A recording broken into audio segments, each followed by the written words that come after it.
Selamat datang di channel Pemuja Malam. Jangan lupa like, share, and subscribe ya. Terima kasih.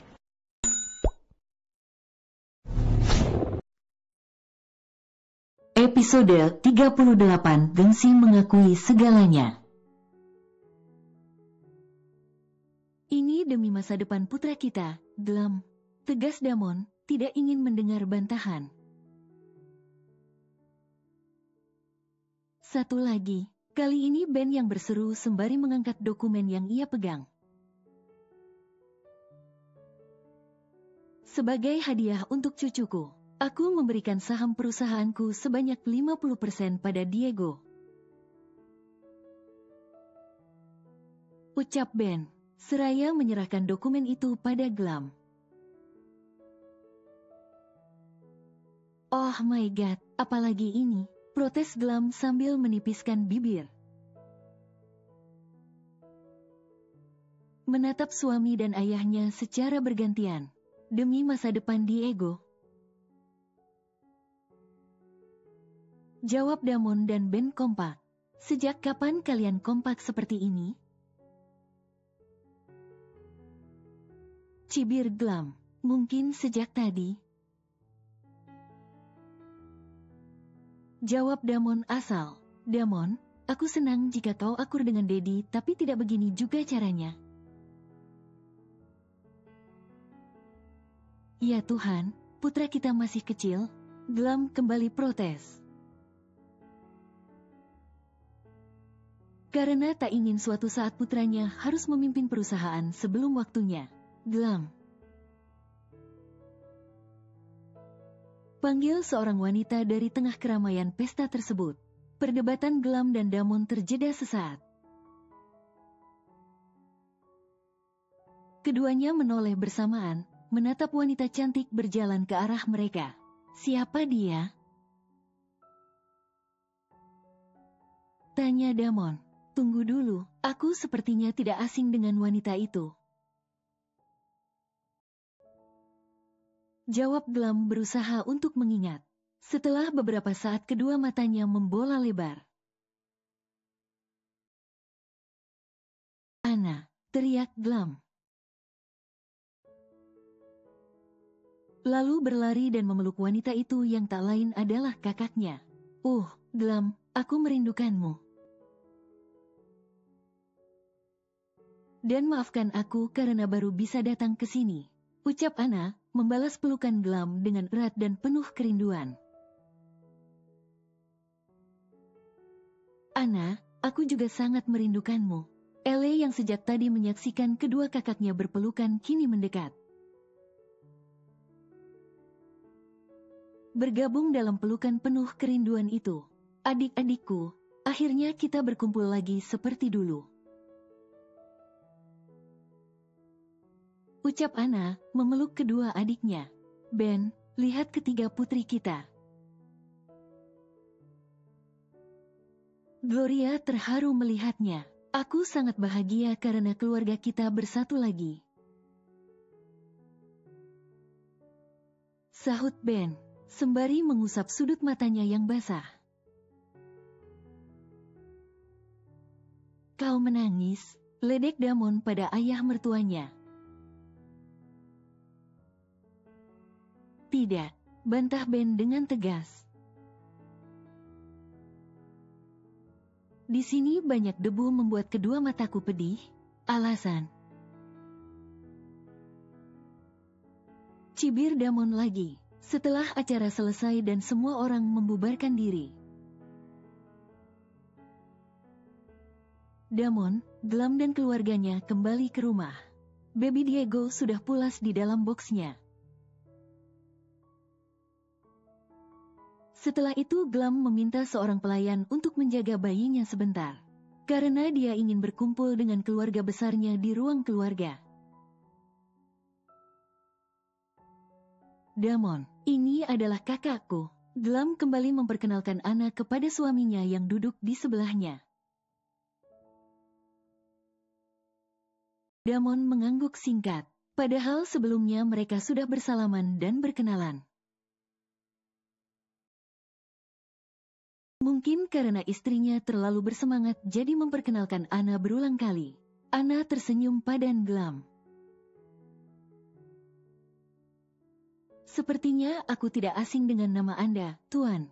Anna berbicara dengan Damon. Damon menaikkan sebelah alis menatap Anna dengan tatapan dingin. Jangan menatapku seperti itu.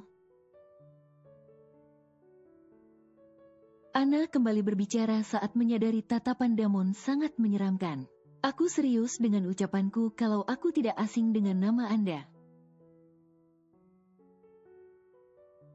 Ucapnya lagi sambil berusaha mengingat. Anna, Damon adalah pengusaha low profile jadi mana mungkin kau mengenalnya? Sahut Glam pada kakaknya. Glam, aku serius. Semua orang yang ada di ruang tengah itu kompak menatap Anna, menunggu penjelasan Anna lebih lanjut.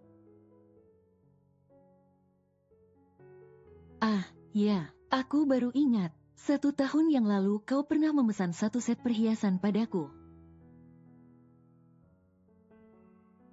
Lanjut Anna setelah baru mengingatnya. Damon mengerutkan alis, sedangkan Glam menatap suaminya.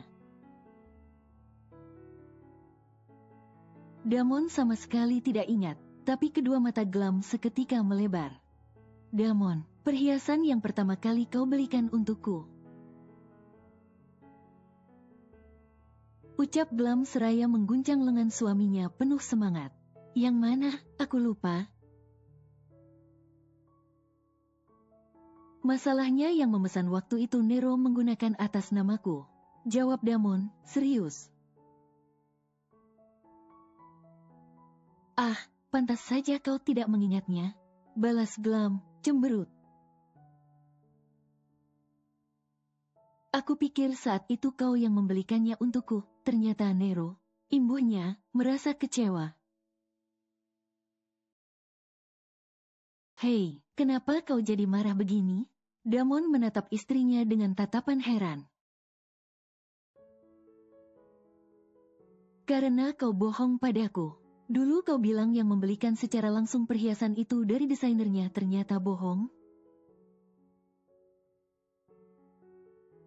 Balas Glam, merajuk sambil melipat kedua tangan di depan dada dan melengos. Tak mau menatap wajah suaminya. Damon menarik nafas panjang. Hanya dengan Glam dia bisa bersabar, mengalah dan menahan amarah. Sayang. Baru saja akan merayu. Glam sudah beranjak dari sana menuju lantai atas dengan langkah cepat. Damon menipiskan bibir saat melihat istrinya pergi. Sedangkan semua orang di sana langsung mengalihkan pandangan.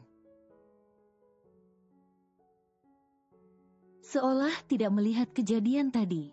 Anna meringis melihat kejadian itu. Karena pertanyaannya Glam jadi bertengkar dengan Damon. Tuan Damon, maafkan aku. Anna merasa bersalah. Damon langsung menatap tajam Anna.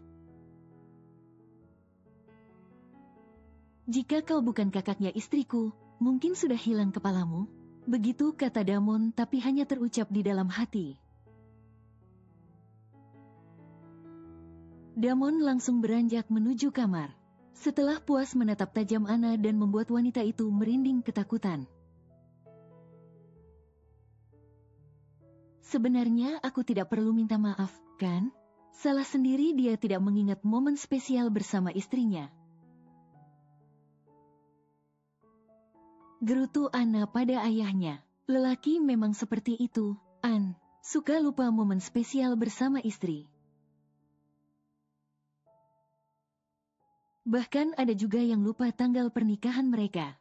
Sahut Gloria sambil melirik suaminya. Ben yang merasa dilirik langsung menatap istrinya. Kenapa kau men? Astaga, aku lupa kalau kemarin hari pernikahan kita, pekik Ben, sambil menepuk jidat. habislah kau, Dat, timpal Anna dan Ele bersamaan sambil geleng-geleng kepala. Gloria melengos lalu berdiri dari duduknya, meninggalkan suaminya yang kini mengejarnya. Kenapa semua pria jadi tampak menyebalkan? Gumam Ele tapi masih didengar Anna. Kau masih kecil, jangan memikirkan pria, fokus belajar dan mengejar cita-citamu, tegas Anna saat mengingatkan adiknya. Iya, hidupmu sangat berarti jadi jangan pernah lagi memikirkan pria brengsek seperti dia. Imbuh Anna dengan nada keras. Bertepatan saat Nero masuk rumah dan melewati ruang tengah itu. Beberapa hari telah berlalu, Ele dan keluarganya sudah kembali ke Barcelona. Kau pasti merindukan, Ele. Ledek Damon ketika melihat Nero termenung di meja makan. Nero mengangkat kepalanya yang tertunduk, menatap Damon dengan malas. Entah kenapa sekarang Anda sama menyebalkan seperti Nyonya Glam, balas Nero, sebal. Damon terkekeh sebelum akhirnya membalas ucapan Nero dengan tatapan tajam. Berani sekali kau mengolok istriku. Dasar bucin, Nero beranjak dari duduknya meninggalkan ruang makan dengan perasaan jengkel. Hei, Nero, aku belum selesai bicara, teriak Damon, marah dan kesal pada asistennya itu. Damon, kenapa kau teriak-teriak begitu? Tegur Glam yang baru tiba di ruang makan sembari menggendong Diego. Rasa kesal Damon langsung menguap begitu saja saat melihat kehadiran anak dan istrinya. Tatapannya yang semula tajam kini berubah menjadi lembut dan tenang. Istrinya selalu cantik, menawan, dan tampak sempurna di matanya, membuat dirinya semakin tergila-gila dan jatuh cinta setiap waktu pada Glam. Aku hanya sedang tes vokal, jawab Damon sekenanya. Kemudian menyambut istrinya dengan kecupan mesra di bibir dan kening. Ia mengambil alih baby Diego, agar Glam bisa sarapan dengan tenang. Glam menyantap sarapannya dengan nikmat. Sesekali menatap suaminya yang sedang menggendong Diego sembari bersenandung kecil. Bibirnya mengulas senyum, tidak menyangka jika Damon yang dulunya terlihat angkuh, kejam, dan selalu menatap tajam. Kini terlihat sangat manis, lembut dan menggemaskan. Damon. Panggil Glam. Damon menatap istrinya. Ada apa? Aku ingin kau seperti ini terus, ucap Glam, lembut. Apa maksudmu? Kau sekarang sangat lembut dan berperi kemanusiaan. Jawaban Glam membuat Damon hampir mengumpat kesal. Untung saja Damon bisa menahannya. Jika tidak, mungkin nanti malam dirinya akan tidur di luar. Damon menarik nafas panjang guna mengurai rasa jengkelnya. Apa kau sedang mengolokku? Kesal Damon. Tidak, Glam menggeleng. Aku berkata jujur karena dulu kau terlihat seperti iblis kejam, hehehe. Glam meringis lebar. Astaga, Damon geleng-geleng kepala mendengar penjelasan sang istri. Kau menganggapku seperti iblis, padahal aku ini seperti malaikat, kata Damon membanggakan diri. Iya, malaikat pencabut nyawa, sahut Glam. Membuat senyuman angkuh Damon langsung sirna. Sayang, ternyata benar kata Nero kalau kau sekarang menjadi sangat menyebalkan. Apa kau bilang? Glam cemberut dan menatap kesal suaminya. Katakan sekali lagi, amuknya sambil beranjak berdiri mendekati Damon lalu mengambil alih Diego. Astaga, aku cuma bercanda, tidak perlu semarah itu. Damon mulai panik saat melihat istrinya sangat marah.